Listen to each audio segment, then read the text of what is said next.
उपस्थित शेतकरी बांधव, कांदा उत्पादक संघटनेचे पदाधिकारी आणि सर्व पत्रकार बांधव, आशिया खंडातली सर्वात मोठी जी आपली बाजारपेठ आहे लासलगाव कृषी उत्पन्न बाजार समिती, या बाजार समितीमध्ये कांदा उत्पादक संघटनेच्या माध्यमातून या गेल्या 8 दिवसापासून जो काही कांद्याचा प्रश्न निर्माण झाला आहे त्याच्या संदर्भात आपण ही महत्त्वाची बैठक आयोजित केली आहे। या बैठकीचा प्रमुख उद्देश काय आहे तुम्ही पुढील 2-5 मिनिटात मी तुम्हाला सांगतो, परंतु त्यापूर्वी मागच्या 4 वर्षात 5 वर्षात नेमकं कांदा क्षेत्रात काय घडलंय हे आपल्या सर्व शेतकरी बांधवांना समजून घेणं गरजेचं आहे। तसं बघायला गेलं तर आपल्याला जे आता विद्यमान केंद्र सरकार आहे या सरकारमधल्या लोकांनी किंवा हे सरकार चालवणाऱ्या नेतृत्वाने आपल्याला असं सांगितलं होतं की वर्ष 2022 पर्यंत आपल्याला शेतकऱ्यांचं उत्पन्न दुप्पट करायचं आहे। उत्पन्न दुप्पट याचा अर्थ असा आहे की शेतकऱ्यांना जर त्यांची सत्ता येण्यापूर्वी जर काही जे उत्पन्न मिळत होतं त्याच्यापेक्षा ते दुप्पट उत्पन्न करणार, म्हणजे शेतकऱ्याचा जो आर्थिक नफा आहे तो पूर्वी जो होतो आता आधीच्या सरकारच्या काळात त्याच्यापेक्षा तो नफा दुपटीने होईल, असा तो दुप्पट उत्पन्न करू असा तो सरकारचं म्हणणं होतं।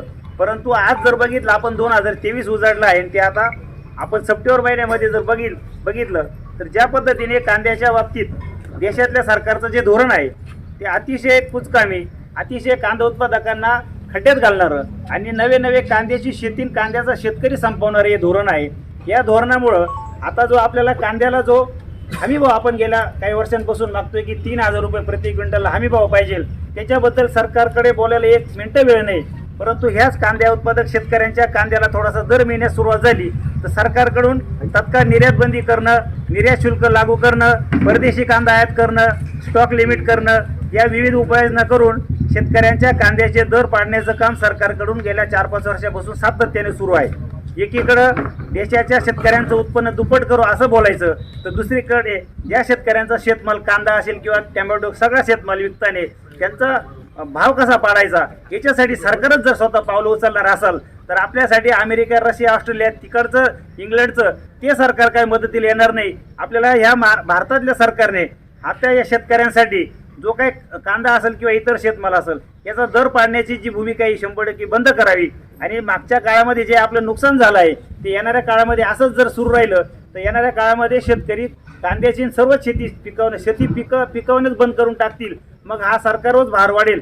आणि एवढं सरकारला या शेतकऱ्यांना जर त्यांच्याच कष्टाचं आणि त्यांनीच पिकवलेल्या पिकाला जर दर द्यायचा नसेल तर मग सरकारने नेमकं शेतकऱ्यांसाठी काय भूमिका ठरवली आहे? मग शेतकरी खरोखर संपवून टाकायचा आहे का? शेती शेतकऱ्यांना करायला बंद करायला लावायची आहे का? ही सरकारची भूमिका आहे का? ते तरी सरकारने स्पष्ट करावे।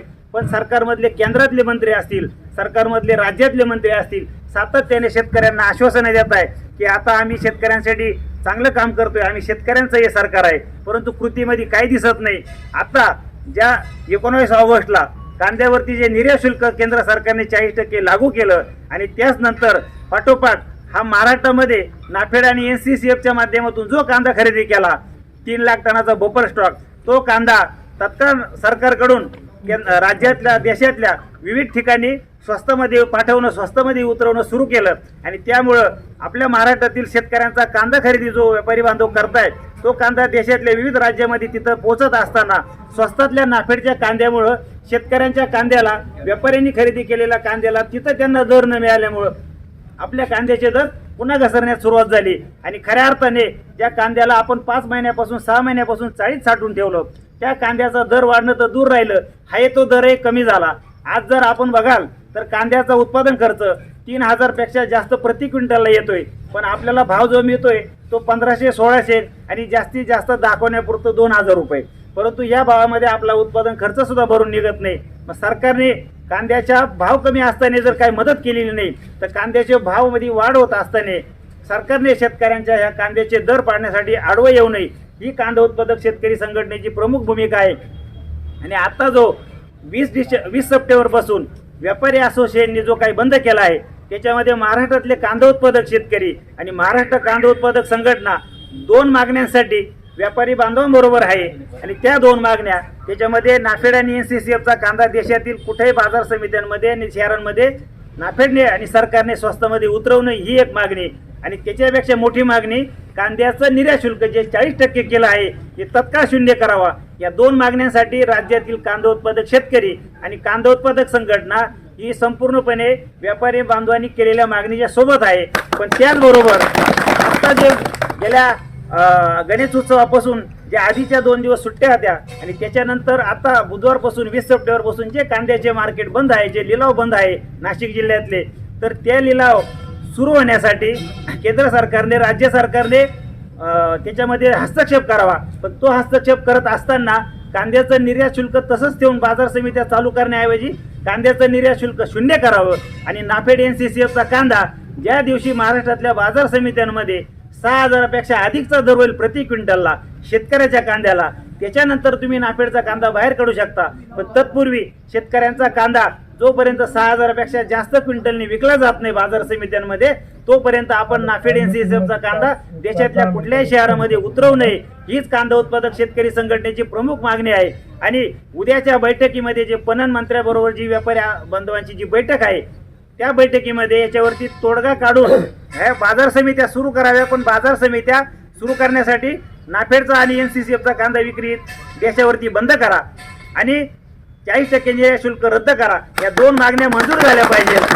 आणि उद्याच्या बैठकीत जर तोडगा निघाला नाही तर मी आपल्या ह्या कांदा उत्पादक संघटनेच्या आजच्या बैठकीच्या माध्यमातून या लासलगाव कृषी उत्पन्न बाजार समितीच्या आवारातून मी सर्व व्यापारी बांधवांना आणि व्यापारी असोसिएशनना अशी आम्ही कांदा उत्पादक संघटनेकडून नम्र असं आवाहन करतो, जर त्यांनी उद्याच्या बैठकीत काही खास असा निश्चित असा तोडगा काढला नाही, निर्यात शुल्क हटवलं नाही, नाफेड NCCFचा कांदा बाहेर पाठवणे बंद करण्याचं जर त्यांनी लेखी पत्र दिलं नाही, तर मग मात्र पुढील 4 दिवसामध्ये 2 दिवसामध्ये सर्व व्यापारी बांधव आणि कांदा उत्पादक संघटना आम्ही तुमच्या सोबत येऊन दिल्लीमध्ये जे केंद्र सरकारचं ह्या नाफेड NCCFच्या कांद्याचं जे कारभार बघताय आणि ज्यांनी हे निर्यात शुल्क 40% लागू केलंय, मग ते केंद्रीय वाणिज्य मंत्री पियुष गोयल असतील, कृषी मंत्री असतील, त्याच्यानंतर आपल्या संपूर्ण राज्याचं जे कारभार बघणार आता 3 पक्षाचं एकत्र सरकार येऊन ते म्हणत आहे की आम्ही शेतकऱ्यांचं सरकार आहे, त्यांनी मुख्यमंत्र्यांनी याच्यामध्ये लक्ष घालावं,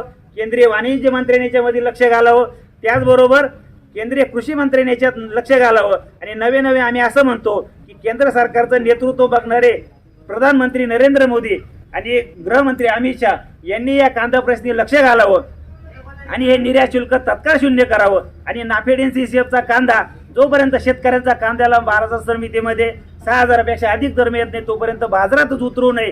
कारण जसं सरकारला ग्राहक हित पाहिजे तसंच सरकारने आमचं शेतकऱ्यांचं हित बघावा, कारण आमचे शेतकरी पण हे ग्राहकच आहे. भरपूर गोष्टी शेतकऱ्यांना वाढीव दरामध्ये महागामध्ये जास्त खर्च करून घ्यावा लागतात.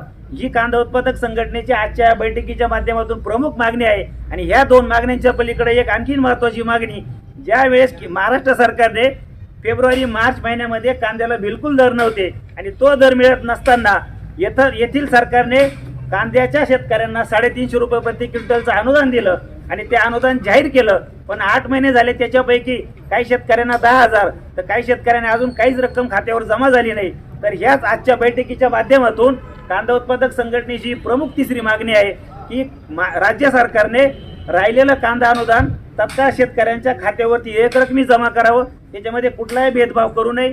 त्याच्यामध्ये परराज्यामध्ये कांदा विक्री केलेल्या शेतकऱ्यांच्या कांद्याला अनुदान, त्याचबरोबर आपल्या मुंबई भाषी मार्केटमध्ये महाराष्ट्रातल्या ज्या शेतकऱ्यांनी कांदा विक्री केले त्यांच्या अनुदानामध्ये समावेश करावा. आणि कांद्याचा अनुदानाबरोबर शेतकऱ्यांचा ज्या आपण हिताचा निर्णय घेतला असं बरोबर सांगताय, तो प्रत्यक्ष कृतीत महाराष्ट्र सरकारनं आणावा, ही मागणी त्याच्यामध्ये आहे. आणि मग आता आज आपण दुरून याच्यामध्ये नगर जिल्ह्यातून, धुळे जिल्ह्यातून, पुणे जिल्ह्यातून, त्याचबरोबर आपल्या नाशिक जिल्ह्यातून विविध तालुक्यातून जे शेतकरी बांधव, त्याचबरोबर कांदा उत्पादक संघटनेचे पदाधिकारी बांधव आपण उपस्थित झालात. आपले कांदा उत्पादक संघटनेकडून मी असं अभिनंदन करतो, आभार व्यक्त करतो. आणि आपण सोबत एकत्रित दिल्लीच्या सरकारला आता हादरा देऊ, हीच कांदा उत्पादक संघटनेची प्रमुख भूमिका आहे. आणि याच्या माध्यमातून आपण उपस्थित राहिला, सर्व पत्रकार बांधव उपस्थित राहिले, सर्वांचे मी आभार मानतो आणि थांबतो. कांदा उत्पादक शेतकरी संघटनेचा, कांदा उत्पादक शेतकरी संघटनेचा